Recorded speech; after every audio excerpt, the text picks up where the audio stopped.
नमस्कार, आप देख रहे हैं डीडी न्यूज। आपके साथ मैं हूं गौरव श्रीवास्तव और मेरे साथ मेरे सहयोगी शरद हैं, जो कि सांकेतिक भाषा के जरिए आपको खबरों से रूबरू करवाएंगे।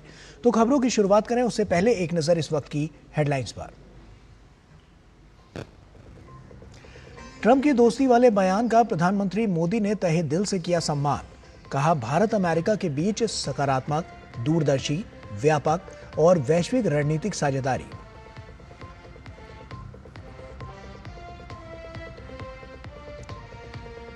बीजेपी की हर प्रदेश और जिला इकाई जीएसटी सुधार की जानकारी जन जन तक पहुंचाएगी। चौपाल लगाकर व्यापारियों को देगी जानकारी।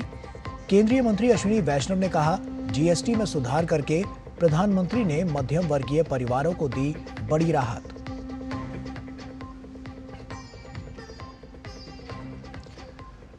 भारतीय जनता पार्टी के राष्ट्रीय अध्यक्ष जेपी नड्डा ने एनडीए सांसदों का डिनर पार्टी की रद्द।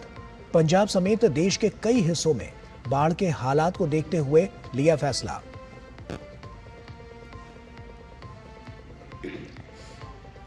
पहाड़ से मैदान तक बारिश से आफत। दिल्ली में उफान पर यमुना, सरकार प्रशासन तैयार। उत्तराखंड, हिमाचल, जम्मू कश्मीर और पंजाब में बाढ़ बारिश से जनजीवन अस्त व्यस्त।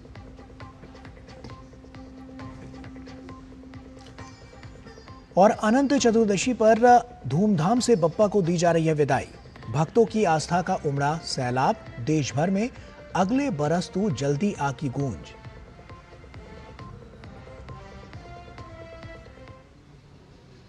और आइए अब शुरुआत करते हैं। अमेरिका के राष्ट्रपति डोनाल्ड ट्रंप की तरफ से तारीफ किए जाने के बाद प्रधानमंत्री नरेंद्र मोदी ने प्रतिक्रिया जाहिर की है। ट्रंप ने प्रधानमंत्री नरेंद्र मोदी को अपना दोस्त कहा।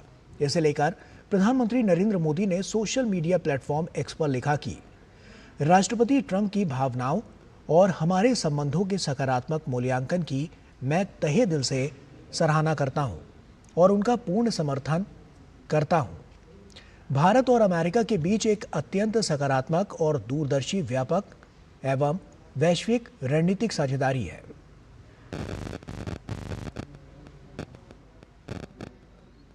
और इससे पहले अमेरिकी राष्ट्रपति डोनाल्ड ट्रंप ने प्रधानमंत्री नरेंद्र मोदी की तारीफ की। उन्होंने नरेंद्र मोदी को एक महान प्रधानमंत्री बताया। ट्रंप ने कहा कि वो हमेशा प्रधानमंत्री नरेंद्र मोदी के दोस्त रहेंगे।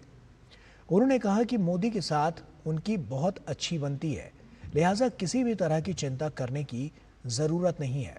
उन्होंने भारत अमेरिका के बीच विशेष संबंधों का जिक्र किया। इस दौरान ट्रंप भारत को खोने वाली टिप्पणी से पीछे हटते दिखे।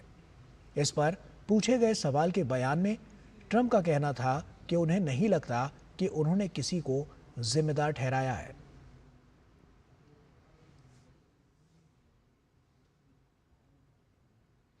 और आइए सुनते हैं राष्ट्रपति ट्रंप ने क्या कहा। I'll always be friends with Modi. He's great. Prime Minister, he's great. India and the United States have a special relationship. There's nothing to worry about. America के राष्ट्रपति डोनाल्ड ट्रंप के बयान पर प्रधानमंत्री नरेंद्र मोदी की सकारात्मक प्रतिक्रिया को लेकर विदेश मंत्री डॉक्टर एस जयशंकर ने कहा कि अमेरिका के साथ देश की साझेदारी को प्रधानमंत्री मोदी बड़ा महत्व देते हैं। उन्होंने कहा कि जहां तक राष्ट्रपति ट्रंप का सवाल है, प्रधानमंत्री मोदी के राष्ट्रपति के साथ हमेशा से बहुत अच्छे व्यक्तिगत संबंध रहे हैं। Modi obviously attaches enormous importance to our partnership with the United States. And where President Trump is concerned, he's always had a very good personal equation with President Trump. But the point is, look, we are engaged, we remain engaged with the United States. And at this time, I can't say more than that. But that's really what I would say. और केंद्रीय मंत्री अश्विनी वैष्णव ने कहा है कि 2025 से 26 के budget में दी गई आयकर राहत और जीएसटी सुधार से देश की अर्थव्यवस्था को नई गति मिलेगी। भाजपा पार्टी मुख्यालय में आयोजित प्रेस वार्ता में उन्होंने कहा कि ये कदम आम लोगों के जीवन को आसान बनाने के साथ साथ विकास की दिशा में बड़ा बदलाव साबित होंगे। केंद्रीय मंत्री ने कहा कि जीएसटी में सुधार करके मध्यम वर्गीय परिवारों को प्रधानमंत्री ने बहुत बड़ी राहत दी है। जीएसटी में रिफॉर्म्स करके माननीय प्रधानमंत्री जी ने मिडिल क्लास परिवारों को एक बहुत बड़ी राहत दी है, बहुत बड़ा एक तोहफा दिया है। जीएसटी में जिस तरह के सुधार हुए हैं, ये सुधार हमारे देश के 140 करोड़ देशवासियों के जीवन में एक बड़ी राहत के रूप में आए हैं। और वहीं केंद्रीय मंत्री अश्विनी वैष्णव ने कहा कि जीएसटी में सुधार से देश की आर्थिक उन्नति में भी बहुत बड़ा लाभ मिलेगा। उन्होंने कहा कि इससे उपभोग बढ़ेगा, जिससे रोजगार में वृद्धि होगी और आर्थिक गतिविधियां भी बढ़ेंगी। जीएसटी के रिफॉर्म से देश के आर्थिक उन्नति में भी बहुत बड़ा एक लाभ मिलेगा। अगर हम प्योर इकोनॉमिक्स के पॉइंट ऑफ व्यू से बात करें, हमारी देश की जीडीपी है करीब 330 लाख करोड़ की अभी। इसमें से करीब 202 लाख करोड़ हमारा कंजम्पशन है, 202 आउट ऑफ 330। 202 लाख करोड़ जो कंजम्पशन है, ये अगर जीएसटी के इस छूट के बाद में अगर 10% भी बढ़ता है तो 20 लाख करोड़ का एक्स्ट्रा कंजम्पशन देश में आता है, 20 लाख करोड़ की एक्स्ट्रा जीडीपी देश में आती है। और केंद्रीय मंत्री अश्विनी वैष्णव ने कहा कि हर घर में उपयोग होने वाले सभी वस्तुओं पर जीएसटी में राहत दी गई है, जिससे आम लोगों को फायदा होगा। इलेक्ट्रॉनिक्स की मैं विशेष बात करना चाहूँगा यहाँ पर। घर में आज हमारे किसी भी घर में, मध्यम वर्ग के परिवार के घर में कई तरह के इलेक्ट्रॉनिक्स उपकरण काम में लिए जाते हैं, चाहे टेलीविज़न हो, चाहे रेफ्रिजरेटर हो, चाहे डिशवॉशर हो, चाहे माइक्रोवेव का ओवन हो, अपने हाथ में मोबाइल फ़ोन होता है, पावर बैंक होता है, कई तरह की चीज़ें घर में इलेक्ट्रॉनिक्स की उपयोग में आती है। और जो सोलर पैनल कई लोग अपने घरों पर लगाते हैं, ओवरऑल इन सब चीज़ों पे टैक्स का बर्डन कम हुआ है। घर में काम में आने वाली हर वस्तु पे कम हुआ ही हुआ है, चाहे किसी ने कहा रोटी, कपड़ा और मकान, तीनों पे टैक्स का इंसिडेंस कम हुआ है। इलेक्ट्रॉनिक्स और सूचना प्रौद्योगिकी मंत्री अश्विनी वैष्णव ने शनिवार को जीएसटी दरों में हुए बदलावों को लेकर प्रेस वार्ता की। इस दौरान उन्होंने कहा कि कांग्रेस का दौर दूसरा था और भारत अब आत्मनिर्भरता की ओर बढ़ रहा है। उन्होंने कहा कि देश हर क्षेत्र में तरक्की कर रहा है और आगे बढ़ रहा है। केंद्रीय मंत्री ने देशवासियों से स्वदेशी वस्तुओं का इस्तेमाल करने की अपील की। कांग्रेस की वो पुरानी चीज़ों को आप भूल जाइए, वो युग बीत गया। अब समय है जिसमें आत्मनिर्भर भारत बन रहा है, जिसमें स्वदेशी का सम्मान बढ़ रहा है, लोग स्वदेशी को अपना रहे हैं और बड़े चाव से अपना रहे हैं, बड़े गौरव के साथ अपना रहे हैं। मैं आप सबसे भी निवेदन करूंगा, अपने अपने जीवन में यथासंभव स्वदेशी वस्तुओं का उपयोग करें। बीजेपी प्रवक्ता और सांसद अनिल बलूनी ने कहा है कि पार्टी की सभी प्रदेश और जिला इकाइयां जीएसटी रिफॉर्म की जानकारी जन जन तक पहुंचाएगी। इसके लिए विशेष कार्य योजना बनाई जा रही है। उन्होंने कहा कि Bharatiya Janata party GST reforms की जानकारी देने के लिए जगह जगह चौपाल लगाएगी, ताकि व्यापारी वर्ग तक इससे जुड़ी सभी जानकारियां आसानी से मिल सकें। भारतीय जनता पार्टी ने जो जीएसटी रिफॉर्म्स हैं, इसके बारे में एक पूरी कार्य योजना तैयार की है और हम लोग, हमारी हर प्रदेश इकाई, हमारी ज़िले की इकाई, सबको कहा गया है कि जो आम जन है उसको जीएसटी रिफॉर्म्स के बारे में जानकारी देने के लिए एक पूरी कार्य योजना तैयार की गई है। साथ ही हर ज़िले में एक चौपाल लगाने का हम लोगों का कार्यक्रम है। जो हमारे व्यापारी भाई हैं उनको भी कैसा सरलीकरण हुआ उसके बारे में अवगत कराने के कार्यक्रम किए जाने की तैयारी की है। और केंद्रीय कृषि मंत्री शिवराज सिंह चौहान ने कहा कि प्रधानमंत्री ने लाल किले से नेक्स्ट जनरेशन जीएसटी रिफॉर्म का वादा किया था और आज उससे जनता को बड़ी राहत मिली है। उन्होंने बताया कि फसल बीमा योजना किसानों को प्राकृतिक आपदा और फसल नुकसान से सुरक्षा देकर उन्हें आर्थिक मजबूती प्रदान करेगी। उन्होंने कहा कि जीएसटी सुधार और फसल बीमा योजना मिलकर किसानों की आय बढ़ाने में बड़ी भूमिका निभाएंगे। हमने कई सुधार किए प्रधानमंत्री फसल बीमा योजना में। जैसे पहले फसल की इकाई केवल ब्लॉक होती थी, तहसील होती थी, मतलब एक किसान का, एक गांव के किसान का नुकसान हो जाएगा तो बीमा कंपनियां भरपाई नहीं करती थी। अब हमने स्थानीय आपदा मान के एक किसान का भी नुकसान हो तो उसके भरपाई करने का प्रावधान उसमें स्थानीय आपदा के रूप में किया है। हमने ये भी तय किया है कि हम सैटेलाइट बेस्ड रिमोट सेंसिंग के जरिए नुकसान का आकलन करेंगे। और केंद्रीय कृषि मंत्री शिवराज सिंह चौहान ने कहा कि जीएसटी सुधार और फसल बीमा योजना से किसानों को बड़ी राहत मिली है। साथ ही उन्होंने कहा कि केंद्र सरकार ने राज्यों को भी स्पष्ट निर्देश दिए हैं कि डीएपी और यूरिया जैसी खाद की कालाबाजारी और टैगिंग पर सख्त कार्रवाई की जाए। उन्होंने कहा कि किसानों को समय पर और उचित मूल्य पर खाद उपलब्ध कराना सरकार की सर्वोच्च प्राथमिकता है। मैंने सारे मुख्यमंत्रियों को कहा है, कृषि मंत्रियों को अपील की है 2 चीज़ों की। एक, किसी भी कीमत पर टैगिंग नहीं होगी, मतलब अगर डीएपी या यूरिया चाहिए तो 2 बोतल और दूसरी दवाई की ले जाओ। ये अवैध है और जहाँ से शिकायत होगी उसके खिलाफ हम कार्रवाई करेंगे। पिछले दिनों कंपनियों ने की गलतियों के कारण किसान की फसलें खराब हुई, हमने बहुत कठोर कदम उठाने का काम किया है।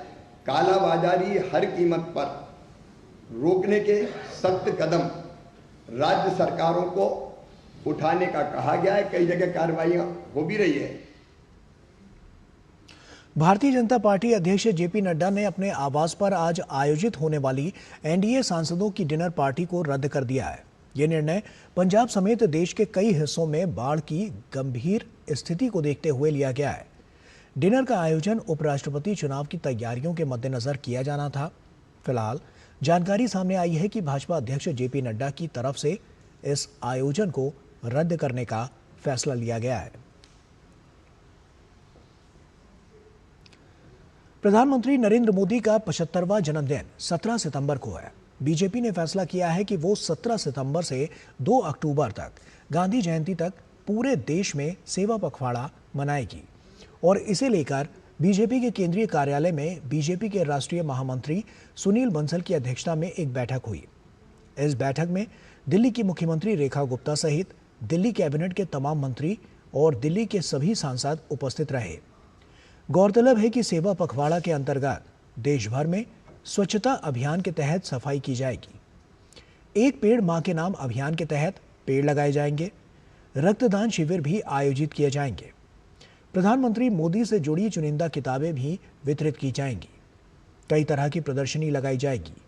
पीएम मोदी पर बनी डॉक्यूमेंट्री दिखाई जाएगी।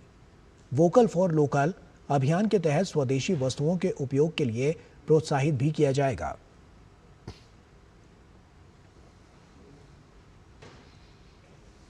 और वक्त यहां पर एक छोटे से ब्रेक का है। जल्द हाजिर होते हैं।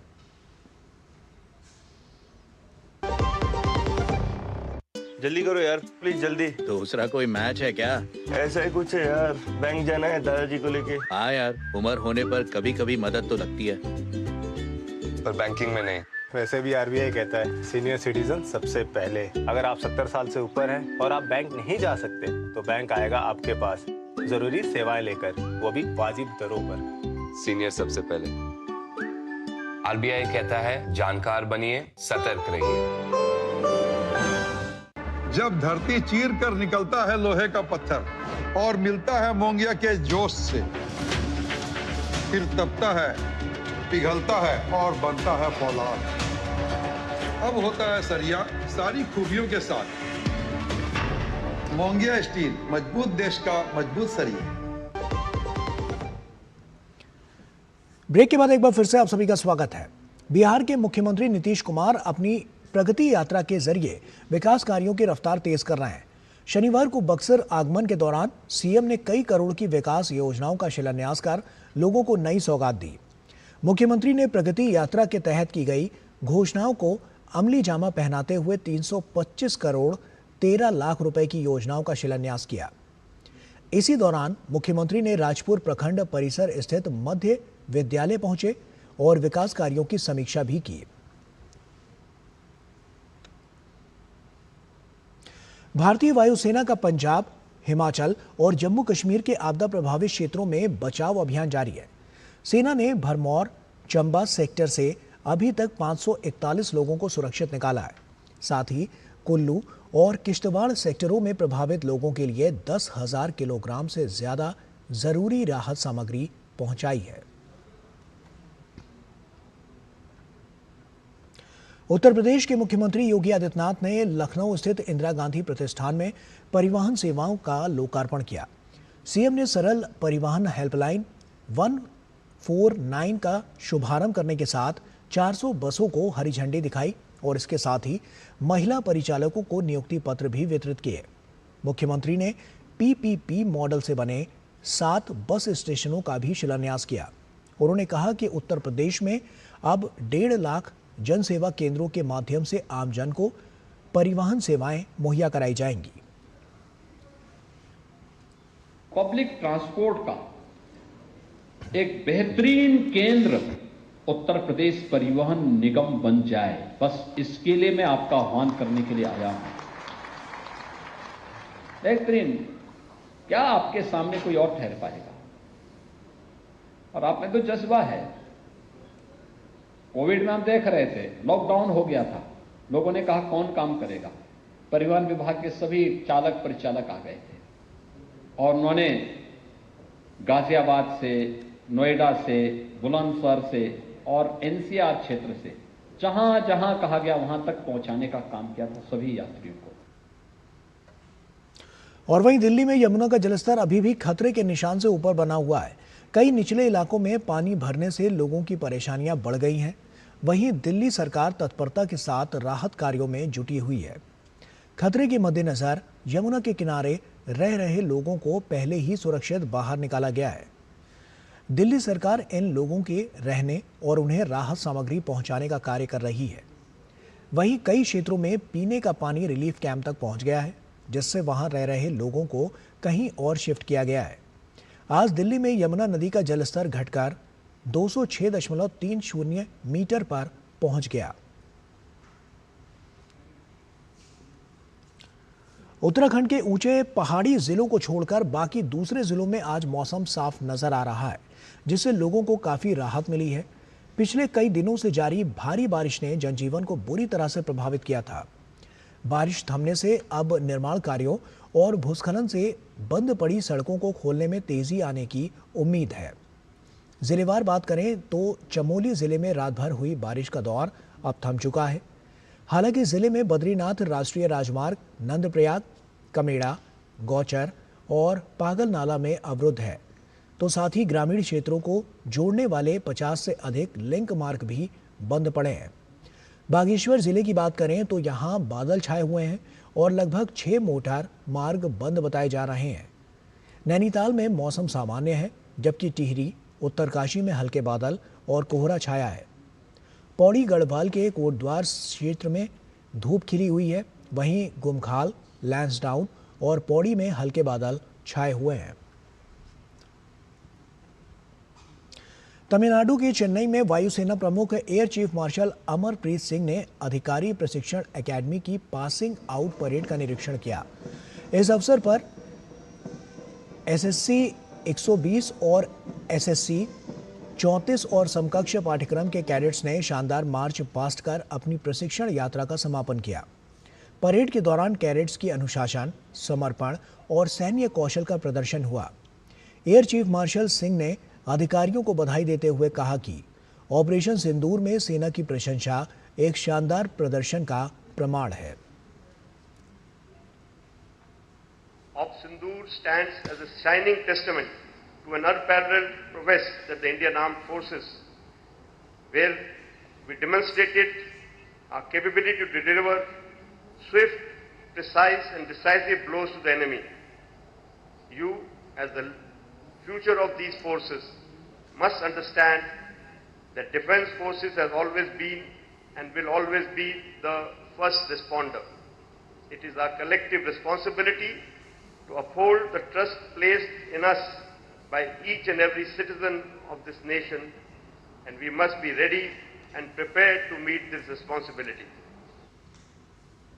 भारतीय वायुसेना का सबसे प्रमुख लड़ाकू विमान मिग-21 को सितंबर महीने के अंत में आधिकारिक रूप से विदा कर दिया जाएगा। राजस्थान के नाल वायुसेना अड्डे पर आयोजित एक समारोह में सुपरसोनिक लड़ाकू विमान MiG-21 को औपचारिक रूप से सेवा मुक्त किया जाएगा। बता दें कि वायुसेना की शान रहे MiG-21 विमानों ने 60 सालों से ज्यादा भारतीय वायुसेना की सेवा की है। दरअसल 2019 में बालाकोट हवाई हमलों के दौरान विनको अभिनंदन वी द्वारा उड़ाए गए MiG-21 बाइसन ने एक F-16 को मार गिराया था। सिर्फ 1965, 1971 और 1999 के कारगिल युद्ध में ही नहीं, बल्कि सोवियत मूल के इन विमानों को इसी साल मई में ऑपरेशन सिंदूर में भी तैनात किया गया था। और आज अनंत चतुर्दशी है। आज गणेश विसर्जन के साथ ही गणेशोत्सव का समापन भी हो जाएगा। मुंबई समेत पूरे महाराष्ट्र में आज के दिन के लिए विशेष तैयारियां की गई हैं। दुनिया भर में मशहूर लाल बाग के राजा के अंतिम दर्शन के लिए आज मुंबई में भीड़ उमड़ रही है। हैदराबाद में भगवान गणेश की 69 फुट ऊंची मूर्ति को ढोल बाजों के साथ धूमधाम से विसर्जन के लिए ले जाया जा रहा है। पुणे में भी गणपति बप्पा के जयकारों से माहौल भक्तिमय बना हुआ है।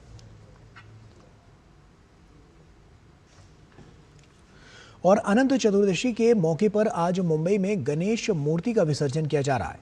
10 दिवसीय उत्सव के अंतिम दिन गणपति विसर्जन को सुचारू रूप से संपन्न कराने के लिए शहर भर में करीब 25,000 से अधिक पुलिसकर्मियों को तैनात किया गया है। मुंबई पुलिस विसर्जन प्रक्रिया को सुव्यवस्थित बनाने, भीड़ भाड़ को रोकने और निगरानी के लिए आर्टिफिशियल इंटेलिजेंस का भी उपयोग करेगी। शहर भर में लगभग 6500 से अधिक सार्वजनिक गणपति प्रतिमाओं और 1.75 लाख घरेलू प्रतिमाओं का विसर्जन होने की उम्मीद है, जिसके लिए बीएमसी ने 65 प्राकृतिक जलाशय और 205 कृत्रिम तालाब बनाए हैं। इसके अलावा 12 अतिरिक्त पुलिस आयुक्त, 40 पुलिस उपायुक्त, 61 सहायक उपायुक्त और 18,000 कांस्टेबल तैनात किए गए हैं। शहर पुलिस के अलावा राज्य रिजर्व पुलिस की 14 कंपनियां, सीआरपीएफ की 4 कंपनियां, त्वरित प्रतिक्रिया दल, दंगा नियंत्रण बल, डेल्टा, कॉम्बैट और महाराष्ट्र सुरक्षा बल प्रमुख स्थानों पर तैनात रहेंगे। वहीं विसर्जन के दिन आज बारिश का भी अनुमान है। मौसम विभाग ने मुंबई में आज भारी बारिश की चेतावनी देते हुए ऑरेंज अलर्ट जारी किया है। और वहीं देश भर में 10 दिनों से चल रहा गणेशोत्सव आज संपन्न हो जाएगा। अनंत चतुर्दशी के मौके पर आज गणपति की प्रतिमा का विसर्जन किया जा रहा है। मुंबई में विसर्जन के लिए विशेष तैयारियां की गई हैं। बप्पा को विदाई दे रहे एक ऐसे ही परिवार से खास बातचीत की हमारे संवाददाता योगेश कुमार शीतल ने। देखिए। आज अनंत चतुर्दशी और 10 दिनों का जो गणेश महोत्सव है वो आज समाप्त हो रहा है। जो गणपति अब तक घरों में विराजे थे या फिर सार्वजनिक मंडलों में थे, उनका आज अलग अलग जगहों पर विसर्जन किया जा रहा है। हम इस वक्त वर्ली के जमुरी मैदान में हैं, जहां पे बीएमसी के द्वारा ये व्यवस्था की गई है। बेसिकली प्लास्टर ऑफ पेरिस और जो मिट्टी की मूर्तियां हैं उसके विसर्जन के लिए व्यवस्था की गई है। कई सारे परिवार हैं जो यहाँ पे आना शुरू हो गए।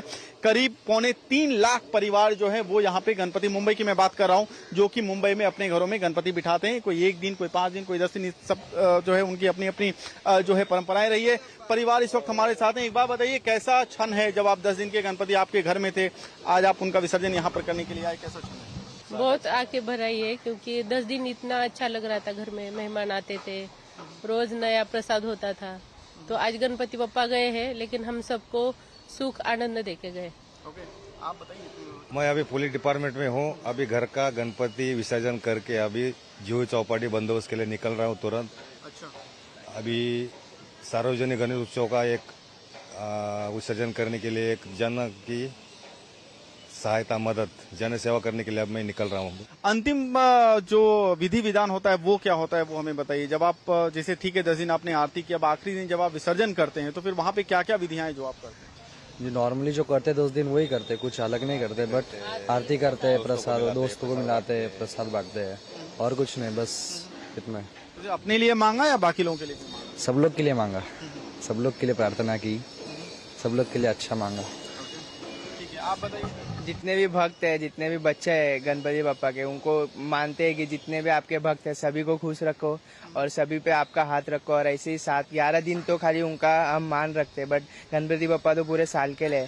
तो वैसे उनका साल पूरे हमारे मन में रहते, तो पूरा वही कि मतलब सभी भक्तों को खुश रखो और ऐसे ही सलामत रखो बस। बिल्कुल, तो जैसा कि इन्होंने कहा भी कि गणपति का जो रिश्ता है बेसिकली भावनात्मक रिश्ता है मुंबई और महाराष्ट्र, खास करके जो लोग हैं जिस तरीके से बता रहे हैं आपको पता ही चल रहा होगा कि किस तरीके का जुड़ाव है, क्योंकि बता रहे हैं कि 10 दिन तो ठीक है वो घर में रहे, लेकिन मन में जो है वो हमेशा रहते हैं गणपति, और वही जो है मुंबई और महाराष्ट्र की पहचान है, वही यहाँ की संस्कृति है और वही यहाँ की समृद्धि की वजह भी है। अपने सहयोगी आदित्य कसारे के साथ मनीष कुमार शीतल, दूरदर्शन समाचार, मुंबई। गणेश उत्सव के अंतिम दिन पर मुंबई में अनंत चतुर्दशी के अवसर पर लाल बादशाह राजा के पंडाल में गणपति बप्पा की आरती की गई। बप्पा की आराधना करने के लिए भक्तों की भारी भीड़ नजर आई। पूरा पंडाल गणपति बप्पा मोरिया के जयकारों से गूंजता नजर आया। आज हर दस्तावेज, हर चैट, हर पासवर्ड और हमारी रोजमर्रा की जिंदगी की कई चीजें जुड़ी हैं हमारे जीमेल अकाउंट से। इसीलिए साइबर अपराधियों के निशाने पर हैं हमारे मेल बॉक्स। आज करीब 250 करोड़ से भी ज्यादा जीमेल यूजर्स को हैकर्स निशाना बना चुके हैं। चाहे फिशिंग मेल हो या फ्री गिफ्ट वाउचर का लालच देता कोई रंग बिरंगा संदेश, हर मैसेज के पीछे हो सकता है हैकर्स का बिछाया जाल। फिशिंग ईमेल क्या होता है कि वो लिंक किसी और चीज़ का होता है और हमको किसी और चीज़ का दिखाया जाता है। हमको दिखाया जाता है कि आपका जो केबल टीवी का है, आजकल OTT प्लेटफॉर्म्स है, तो आपके OTT प्लेटफॉर्म से मेल आएगा। ऐसा आपको लगेगा कि OTT प्लेटफॉर्म से मेल आया है, वो एक्चुअली वहाँ से नहीं होगा और आपको लगेगा कि आपका अकाउंट बंद होने वाला है क्योंकि आपका जो भी क्रेडिट कार्ड इन्फॉर्मेशन आपने डाली थी वो चल नहीं रही है, तो आप तुरंत इस पर क्लिक करें, नहीं तो 1 घंटे के अंदर अंदर बंद हो जाएगा। तो आप बोलते जल्दी से क्लिक करके कर देता हूँ। अब वो क्लिक हियर, आपको पता नहीं है कि वो क्लिक हियर कौन सा दरवाजा है और वो कहाँ खुलता है। और वहीं हैकर्स के निशाने पर होता है आपका पैसा, आपकी मेहनत की कमाई, जिसके लिए होती है आपकी पहचान, बैंकिंग डिटेल्स और आपकी डिजिटल दुनिया से जानकारी चुराने की कोशिश। इनके लुभावने तरीकों में आप ना फंसें, तो इसके लिए आपको रखना होगा किन बातों का ध्यान। जानने के लिए देखिए साइबर अलर्ट आज रात 10 बजे सिर्फ DD न्यूज पर। साइबर अलर्ट में इस बार होगी बात फिशिंग अटैक्स की और बताएंगे आपको कैसे आप इनसे बच सकते हैं। सबसे बड़ी लापरवाही बिना सोचे, बिना परखे, बिना ध्यान दिए किसी भी चीज़ पे क्लिक कर देते। आपको लालच दे के आपसे क्लिक कराया। तो इंसानों को तो टारगेट किया ही जाता है, पर इंस्टीट्यूशंस को भी टारगेट किया जाता है। उनको आपके पैसों तक पहुंचना है। देखिए साइबर अलर्ट शनिवार रात 10 बजे सिर्फ DD न्यूज पर। और इसी के साथ फिलहाल इतना ही। पूरी टीम को दीजिए इजाजत। नमस्कार।